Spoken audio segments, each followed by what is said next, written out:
Hello friends, जैसा कि आप भी जानते हैं कि हमारे आने वाले जो एग्ज़ाम है वो यूपीएसआई और रेलवे ग्रुप डी का एग्ज़ाम है। तो इन दोनों एग्ज़ाम के पॉइंट ऑफ व्यू से हम क्वेश्चंस को कवर करेंगे और टॉपिक्स को कवर करेंगे। तो अभी तक चैनल पर नए हैं और चैनल को सब्सक्राइब नहीं किया है तो प्लीज़ चैनल को सब्सक्राइब कर लीजिए और साथ ही साथ बेल आइकन को भी प्रेस कर लीजिए ताकि जो भी नए वीडियो अपलोड करें उसका नोटिफिकेशन आपको मिल जाए। देखिए, जो एग्ज़ाम है यूपीएसआई, तो आपको पता है कि यूपीएसआई में रीजनिंग के 40 क्वेश्चन पूछेगा इस 2021 में। तो ये जो भी क्वेश्चन पूछेगा ना, अगर कोई भी टॉपिक पढ़ें हम तो इस प्रकार से पढ़ेंगे कि किसी भी प्रकार से क्वेश्चन पूछ दे, चाहे लेवल वो अपने से कोई भी सिलेक्ट कर ले, हम क्वेश्चन छोड़ के ना आए, 100% बना के आए। और रेलवे ग्रुप डी का भी सेम सिलेबस जो इसमें पढ़ना है और उसमें भी वही पढ़ना है। तो हम ऐसे पढ़ेंगे कि हमारे एग्ज़ाम आने तक में सारे टॉपिक्स कवर हो जाए। तो चलिए हम स्टार्ट करते हैं अपने टॉपिक को। और इस वीडियो में जो टॉपिक है वो ब्लड रिलेशनशिप है। तो देखिए, जो ब्लड रिलेशनशिप है ना, अक्सर इसमें आप थोड़ा बहुत गलत कर देते हैं। तो इस वीडियो को देखने के बाद आपसे गलत होने की कोई संभावना ही नहीं बचेगी। बस 5 मिनट का कंसेप्ट है। अब 5 मिनट तक वीडियो को, कंसेप्ट को समझिए। आप गारंटी देते हैं कि एक भी क्वेश्चन गलत नहीं करेंगे, एक भी क्वेश्चन गलत नहीं करेंगे, गारंटी है हमारा। तो आप वीडियो को सिर्फ लास्ट तक देखिए। तो देखिए, कंसेप्ट इसका क्या कहता है। आप अगर ब्लड रिलेशनशिप पढ़ते हैं या पढ़े हैं या नहीं पढ़े हैं, तो हम आपको बता दें कि ब्लड रिलेशनशिप में एक बात होता है क्या, तो लिंग का। तो इसमें हम लिंग भी पढ़ते हैं। तो आप जानते हैं कि लिंग 2 प्रकार का होता है। कौन कौन होता है? तो जो होता है, एक पुल्लिंग होता है और दूसरा स्त्रीलिंग होता है। मतलब हमें 2 पुरुष के बीच का रिलेशन या 2 महिला का बीच का रिलेशन या एक पुरुष और एक महिला के बीच का रिलेशन, मतलब स्त्रीलिंग और पुल्लिंग का ही मेंशन होगा। या तो पति का पत्नी का, या भाई का या बहन का, या बुआ का या फूफा का, या दादा का या दादी का, इस प्रकार से रिलेशन को हमको बताना होता है। तो इसमें जो यूज होता है हमारा एक पुल्लिंग। तो इस पुल्लिंग, अगर पुल्लिंग है तो इसको क्या बोलेंगे, एक तरीक़ा से बोलेंगे पुरुष। और जहाँ पुरुष का पता चले वहाँ पर हम देंगे प्लस। और जहाँ स्त्रीलिंग और जहाँ पर स्त्रीलिंग मतलब महिला का पता चले या औरत का पता चले जिस क्वेश्चन में, उसको हम माइनस से डिनोट करेंगे। जैसे एग्जांपल ले लीजिए आप, यहाँ पर एग्जांपल लिख दे। हम जैसे लिख दिए कि बी भाई है। क्या है? बी भाई है। अब बताइए, बी एक पुरुष है कि महिला है? बी भाई है तो सिंपल सा बात है कि बी क्या होगा, बी एक पुरुष होगा। तो यहाँ पर हम लिख दिए बी पर, और प्लस कहाँ देना है, यहाँ पर नहीं, प्लस देना है इसके ऊपर। तो हमारा क्या हो गया, बी पर प्लस दे दिए, इसका मतलब बी पुरुष है। ठीक है। फिर इसके बाद में अगर हम बोलते हैं सी बहन है, तो सी पर क्या दे देंगे, ऊपर दे दिए माइनस, इसका मतलब सी क्या है, एक स्त्री है। अगर उसी प्रकार से हम बोलते हैं पी पिता है, तो पी पर क्या दे देंगे, प्लस। अगर उसी प्रकार से बोले एम माता है, तो एम पर क्या दे देंगे, माइनस। अगर उसी प्रकार से बोले डी दादा है, तो क्या दे देंगे, डी पर प्लस। अगर उसी प्रकार से हम बोले के दादी है, तो के पर क्या दे देंगे, माइनस। एफ बुआ है,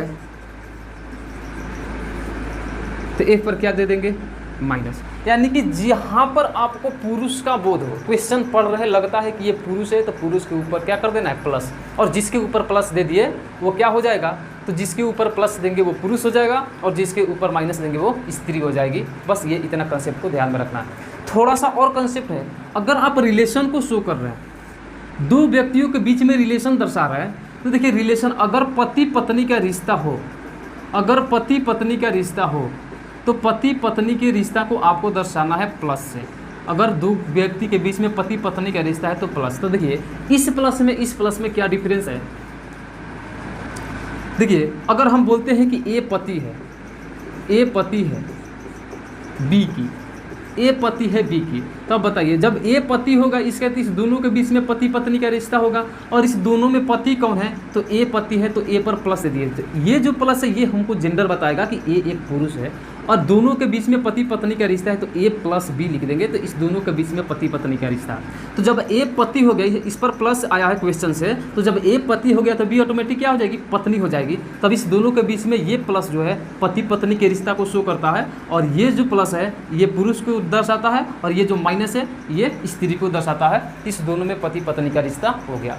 इसके बाद में और कुछ कंसेप्ट है, एक ले लीजिए। क्या कहता है, अगर भाई हो, अगर भाई भाई के रिश्ता को शो करना है, या भाई बहन के रिश्ता को शो करना है,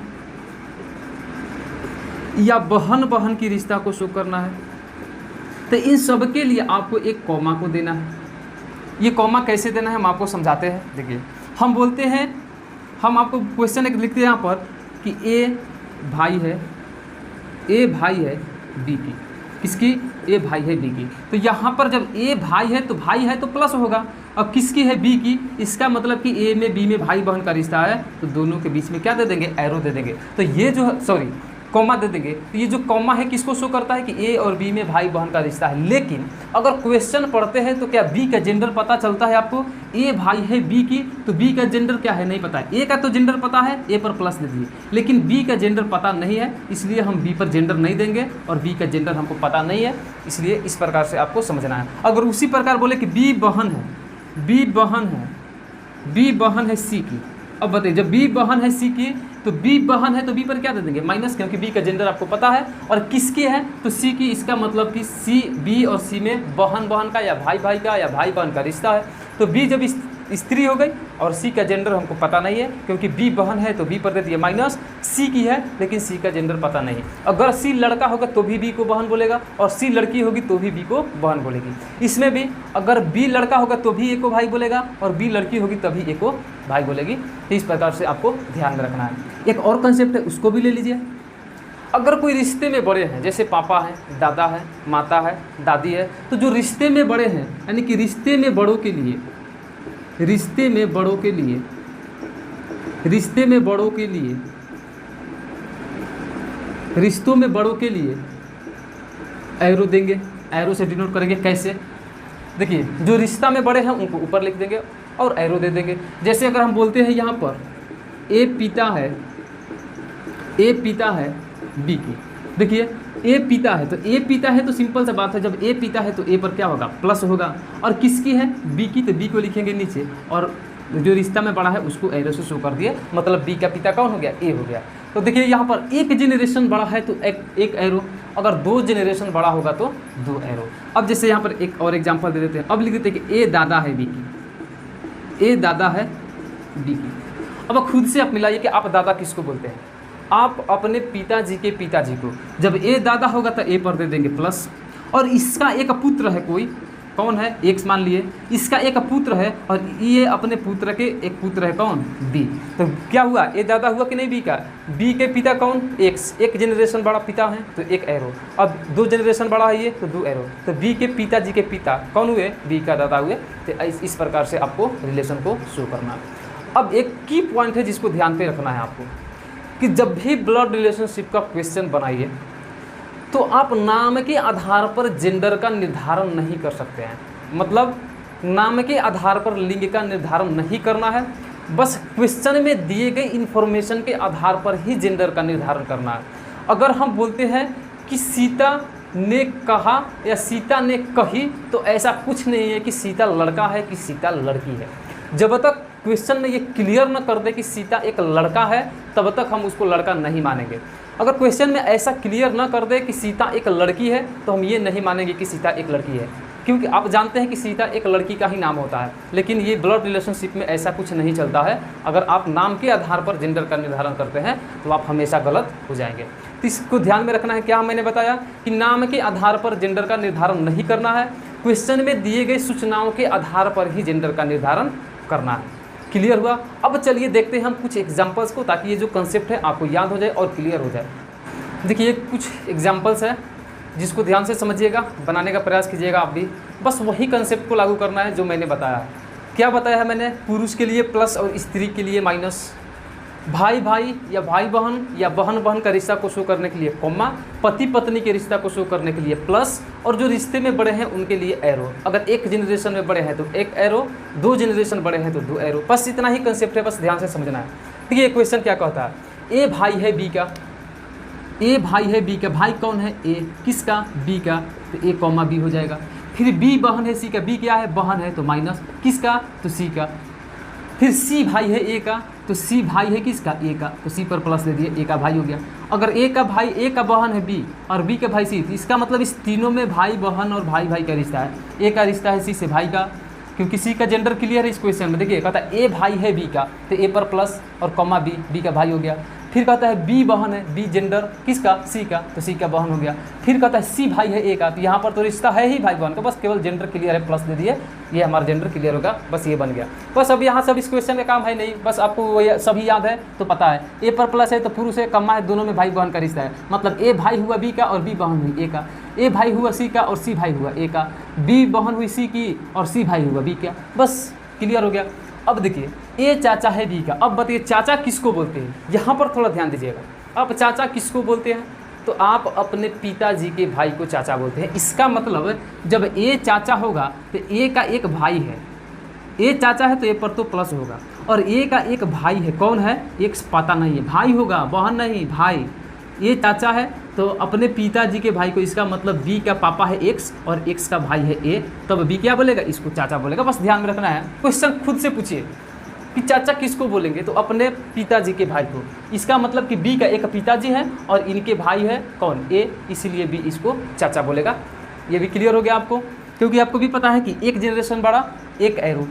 अब देखिए ए बुआ है बी का, अब यहाँ से आप खुद से क्वेश्चन पूछिए कि ए बुआ है, बी का ए बुआ है, तो आप बुआ किसको बोलते हैं, आप बुआ किसको बोलते हैं, आप बोलते हैं अपने पिताजी के बहन को। इसका मतलब हुआ कि जब ए बुआ है तो ए पर तो सिंपल सा बात है कि क्या होगा, माइनस, क्योंकि एक स्त्री है। और किसको बोलेंगे, मान लीजिए बी खुद को मान लीजिए कि हम बी हैं, तो बी आप किसको बोलेंगे कि बी का एक कोई पिताजी है जो पता नहीं है तो एक्स मान लिए, और ये पिताजी होंगे तो प्लस होंगे, और इनके बहन को क्या करेंगे, कॉमा दे देंगे, तो आप अपने पिताजी के बहन को क्या बोलेंगे, बुआ बोलेंगे। ये बुआ का रिश्ता हो गया। आपको भी पता है कि ये भाई बहन या बहन भाई हो तो हम उनके रिश्ते को बीच में कॉमा देते हैं, और कॉमा देने का मतलब हुआ कि उन दोनों के बीच में भाई भाई या भाई बहन या बहन बहन का रिश्ता है। चलिए इसके बाद कहता है ए मामा है बी का। अब बताइए आप मामा किसको बोलते हैं, ये रिलेशन को दो प्रकार से शो कर सकते हैं। मामा किसको बोलेंगे, आप अपने पिताजी के यानी कि पत्नी के भाई को, या आप अपने माता जी के भाई को। जब ए मामा है तो सिंपल सा बात है कि ए क्या होगा, प्लस होगा।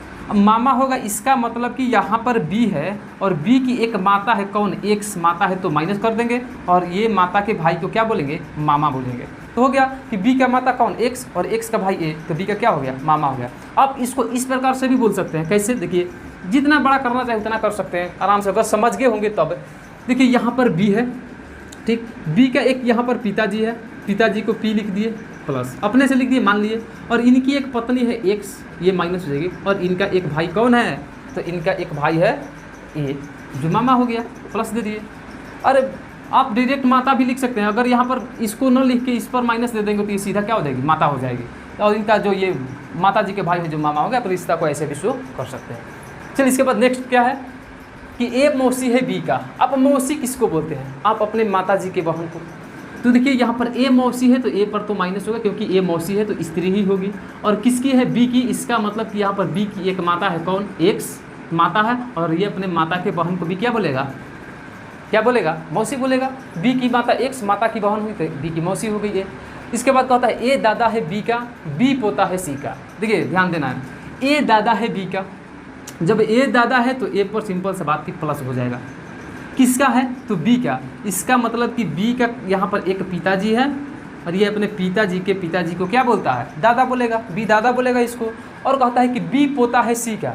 अब बी पोता है सी का, एक सी भी है इसमें जिसका क्या है, बी पोता है, तो जब ए का ए तो प्लस हो गया, यहाँ पर कहता है सी का भी पोता है, ए का भी तो पोता हुआ ही, अब सी का भी पोता है। इसका मतलब कि यहाँ पर इसकी पत्नी होगी सी, जो क्या बोलेगी, बी को पोता बोलेगी। सिंपल सा बात है। इस प्रकार से लैंग्वेज को समझना है और ब्लड रिलेशनशिप को बनाना है, बहुत ही ईजी है। बस वीडियो को आपको देखना है, और इनसे रिलेटेड जो भी वीडियो है आपको कंपटीशन से रिलेटेड, हम नए हैं लेकिन जो कंटेंट देंगे वो आपको कंटेंट अच्छे देंगे और बेहतर देने का प्रयास करेंगे। बस आप अपना सपोर्ट कीजिए। देखिए कुछ और एग्जांपल्स हैं, छोटे छोटे पार्ट में हम एग्जांपल्स को देखते हैं, ताकि जो बड़े क्वेश्चन आएंगे उसको बनाने में कोई कठिनाई नहीं होगी। तो देखिए नेक्स्ट क्या है, देखिए दो और क्वेश्चन एग्जांपल के तौर पे। ये चीज़ें मैं आपको इसलिए बता रहा हूँ, जो हमारे कंसेप्ट है, कॉमा प्लस एरो कहाँ यूज करना है, कैसे यूज करना है, ये सारी चीज़ें आपको याद हो जाए और समझ में आ जाए।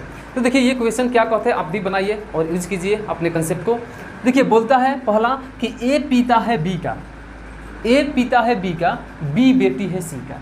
जब ए पिता है तो सिंपल सा बात है कि ए प्लस होगा, और किसका पिता है तो बी का पिता है, तो यहाँ पर बी लिख दिए। देखिए एरो में एक जनरेशन बड़ा है, पिता है, एक एरो दे दिए, तो बी का पिता हो गया ए। फिर कहता है कि बी बेटी है, जो ये बी है बेटी है, जो बेटी होगी इसका मतलब स्त्री होगी, लड़की होगी, इसमें माइनस होगा। लेकिन किसकी है? सी की। अरे भैया एक ही लड़की का दो पिता कैसे हो जाएंगे? एक ही लड़की का दो पिता नहीं ना होंगे, एक लड़की के एक माता भी हो सकती है। इसका मतलब हुआ कि जब बी ए पिता हो गया और सी का भी ये बेटी है, ए का भी बेटी है, अगर ए पिता है बी का तो बी बेटा या बेटी हो गई कि यहाँ से जेंडर क्लियर हो गया कि बी बेटी है। इसका मतलब कि ए का ये क्या हो गई? बेटी हो गई। जब ए का भी बेटी हो गई और सी का भी बेटी है, इसका मतलब कि सी, इसका सिंपल सा बात है कि क्या होगी? माता होगी। ए का भी बेटी, सी का भी बेटी। अब ये हमारा क्वेश्चन क्लियर हो गया, तो समझ गए होंगे। देखिए उसी प्रकार इसको बनाइए। ए नाना है बी क्या? ए नाना है बी का। नाना किसको बोलते हैं? नाना किसको बोलते हैं? आप अपने माता जी के पिता को, पिताजी के पिता को तो दादा बोलते हैं, और माता जी के पिता को क्या बोलते हैं? तो माता जी के पिता को नाना बोलते हैं। तो यहाँ पर देखिए, आप यहाँ पर एक बी है और बी के यहाँ पर एक कोई एम है, मान लिए कि एम है जो माता है, और इसी के पिता कौन है? ए है, यानी कि एम के पिता है, यानी कि एम का ये बेटा या बेटी होगी। ये जेंडर अभी पता नहीं है। ये अगर इस लड़की होगी तो भी एम को माता बोलेगी, और लड़का होगा तो भी एम को माता बोलेगा। इसके जेंडर से हमको इसके लिंग में कोई फर्क नहीं पड़ता। एग्जाम्पल देते हैं, अगर आप लड़का है तो आप भी अपने पिता को पिता बोलते हैं, आपके बहन भी उनको पिता बोलती है, वो कैसे हुए? यानी कि आपके जेंडर से आपके पिता या माता के जेंडर पे कोई फर्क नहीं पड़ता है। अगर लड़की है तो भी, अगर आप ही के लड़की है तो आपको पिता बोलेगी, आप ही का लड़का भी है तो वो भी आपको पिता बोलेगा। तो आपके जेंडर पर क्या फ़र्क पड़ा? कोई फ़र्क नहीं पड़ा। वही बात है यहाँ पे कि बी के जेंडर से इस दोनों के जेंडर पे कोई फ़र्क नहीं पड़ता। बी लड़का होगा तो भी इसको वही बोलेगी, और बी लड़की होगी तो भी इसको वही बोलेगी। तो यहाँ पर क्लियर हो गया। फिर आगे बढ़ते हैं कि बी नाती है, और नाती मतलब क्या होता है? वो भी प्लस। जब बी नाती है तो सिंपल से बात है कि बी प्लस होगा। इसका मतलब कि एम का पुत्र हो जाएगा। माने हैं जो हम एम मान लिए हैं, तो एम का पुत्र हो जाएगा, तो इसका क्या होगा? नाती होगा, क्योंकि एक इसकी ये लड़की है। तो बी नाती है किसका? सी का। इसका मतलब कि ए का क्या है? सी पत्नी है। हमारा यहाँ पर क्या हुआ? ये भी सॉल्व हो गया। तो उम्मीद करते हैं ये सारे कंसेप्ट आपको समझ गए होंगे। तो प्लीज़ अभी तक चैनल को सब्सक्राइब नहीं किया है तो प्लीज़ चैनल को सब्सक्राइब कर लीजिए, और साथ ही साथ बेल आइकन को भी प्रेस कर लीजिए, ताकि जो भी नए वीडियो अपलोड करें उसका नोटिफिकेशन आपको मिल जाए। तो इस वीडियो में हम लोग यहाँ तक रहने देते हैं। आगे के वीडियो के लिए आप अपना सपोर्ट बनाए रखिए। हम बहुत जल्द नेक्स्ट वीडियो लाएंगे जिसमें कुछ हम क्वेश्चंस को सॉल्व करेंगे।